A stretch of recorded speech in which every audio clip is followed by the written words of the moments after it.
Good morning. This is Wende Henley with the Bedford Area Chamber Vibes coming at you this morning. We are so excited to bring you such a fun show with Erin Bauer, Bowyers Bees and Honey, her and her husband Josh. What a great story. We are just going to dive right in to bees and honey with every single person is talking about this. You know, we are now in spring and everything is blooming, or it's starting to bloom, I guess. And we've got a little bit of greenery anyways out there. And so, but exciting. And today it's going to be almost 80 out there and sunny and beautiful. And let's talk about your business and how you got started. But first, let's learn about you. Josh, let's start with you.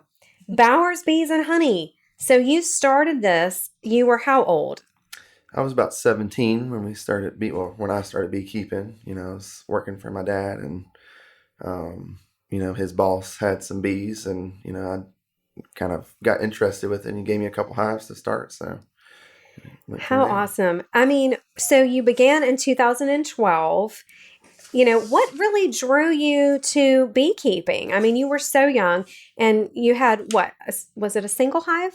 It was just a single hive, I started with as a package, which most people, they buy a package bees. So, that's kind of what everybody's used to.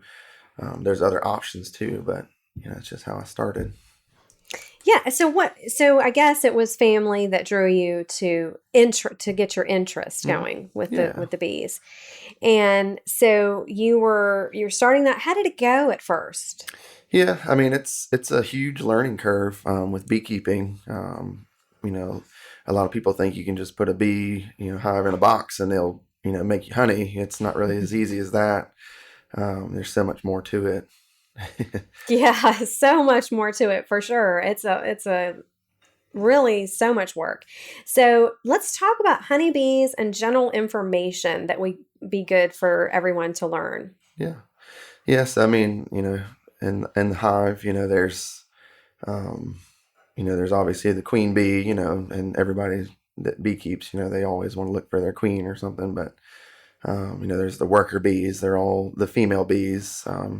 The queen lays about, from 2,000 to 3,000 eggs a day, and those bees will hatch out in 3 weeks. And, that workforce is what goes out and collects the nectar for the hive, and that's how they grow. And then, there's drones and, and all that, are just the male bees of the colony. They have to go out and mate the queens, so that's, further in the business, we make queens and all that stuff. So, well, speaking of that, you met your queen, and that's Erin.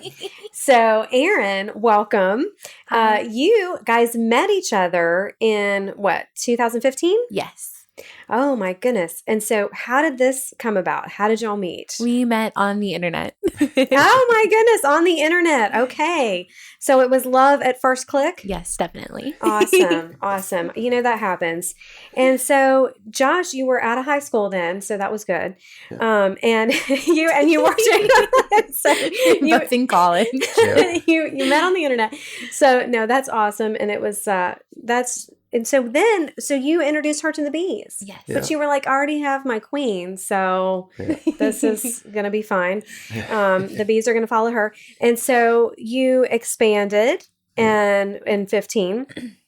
And so what was it like? You guys, let's start. You got married. So you married your queen in what year? Yeah. 2018, we got married. 2018. So you dated for 3 years, and you introduced her to the bees when? Was it not first date? No, I don't think. Because at the time, they were in my parents' backyard, so okay. I would take her down there and show them to her every now and then, but, Yeah. She didn't really get into it too much until maybe a year or two later after. Yeah. A year. and then she's like, all right, I'm hooked. This is fun. Yeah. And they make honey, and it's going to be so much fun to really have this business, right? Yes. And so you expanded. So now you've got all of this, your e-commerce business, and you're just really going full bee. So let's talk about the benefits to the community. Yeah. I mean, there's one thing is just there's just not enough native pollinators anymore. In the the European honeybee is not a native pollinator to the U.S., obviously, but they still do quite a bit for us as far as agriculture. They pollinate probably a third to a half of the food that we eat. Apple pollination is a big thing, and obviously people, they move their bees to California every year to do almond pollination. There's just so many products. Even to the standard person that just does backyard gardening. I mean, they pollinate all of our flowers for us and whatnot for that aspect of it. And then there's the honey part, and everybody loves local honey and the benefits of allergies that it has for it. Yes, I have to say, bring it on. Yeah. So the challenges for raising bees, I know there's been some, of course, since COVID, I'm sure too, some added. But what are some of your challenges, and how have you overcome them? Yeah. I mean, starting out is the hardest part of beekeeping because there's just so much information that you have to learn. Even if, you could read a book, watch 100 videos, and you still wouldn't know everything about it. There's just so much left to learn. Even the people that know the most, there's so much to learn. But I mean, there's diseases and pests that the bees have to deal with, and the beekeeper has to be able to, be able to know what's going on. The varroa mite is the biggest obstacle that modern beekeepers face. So, you have to learn how to deal with that. And, there's, ways that you can do it with miticides, or there's organic ways that you can deal with it. There's just a lot of information to go in about that too, but I'll save you from that. So you have ways to overcome, and you've read about them, and you guys are so educated and know what you're doing. And we know, of course, the benefits to honeybees for our community. And so how do you help the pollinators without becoming a beekeeper? Yeah. I mean, there's for people that don't want to beekeep, I would recommend, if you do want to help the bees still, to plant those native flowers from your region, to help, benefit the native pollinators, the bees, honeybees.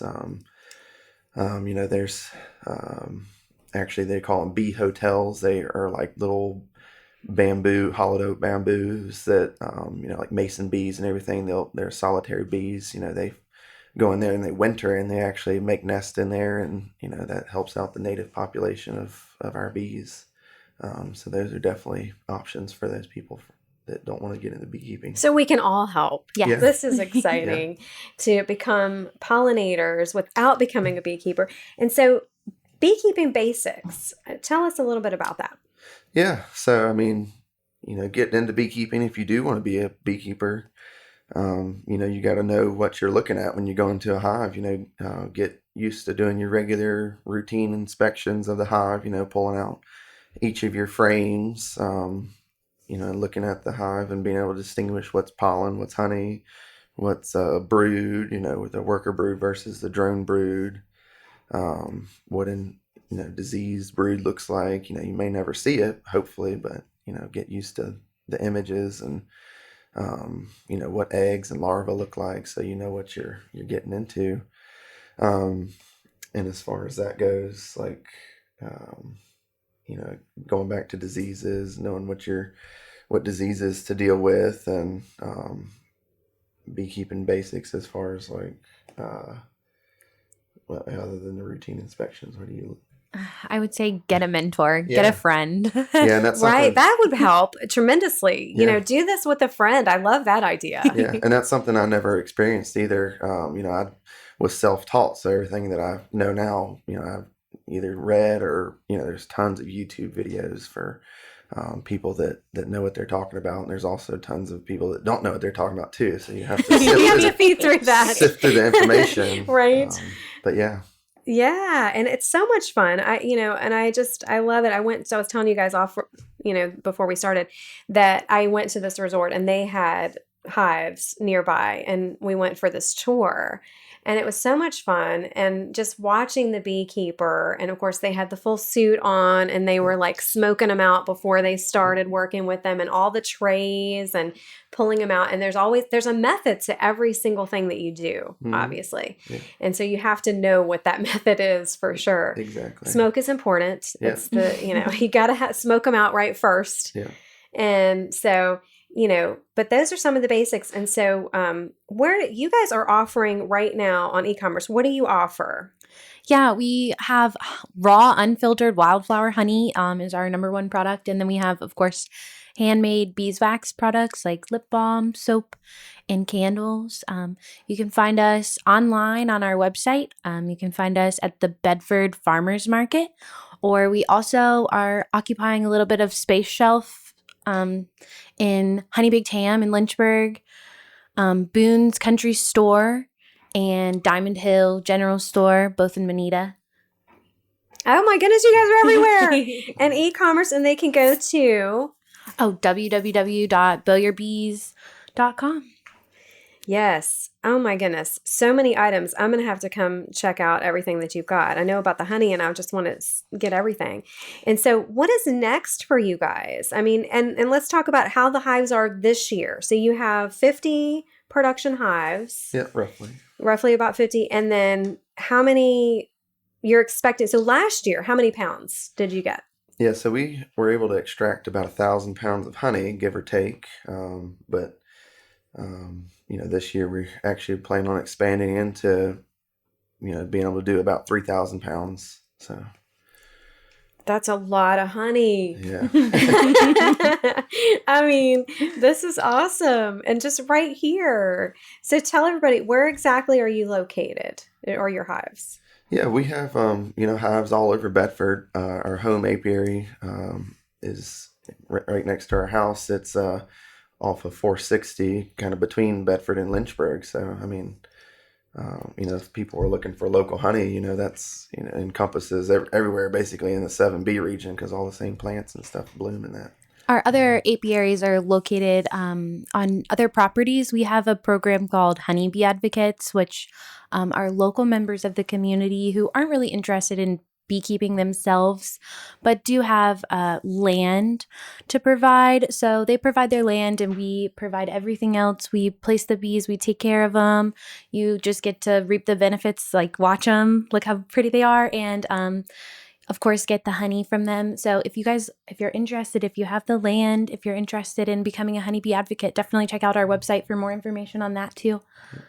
That's wonderful, because people that, like you say, if they don't want to be a beekeeper, but they want to help, they can be pollinators, they can help in other ways. And it helps us expand our business as well. With the land, too. We can't keep all of the hives, together. We have to space them out. You've added additional apiary, but you have a total of 4 right now? Yes. Okay.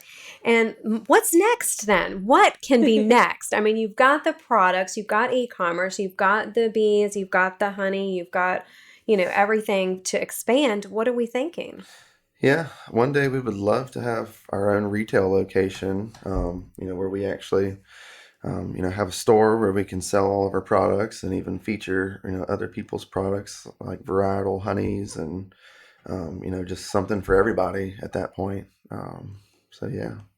That's exciting. You guys started this when he was 17 in 2012 with one single hive, and look at you now.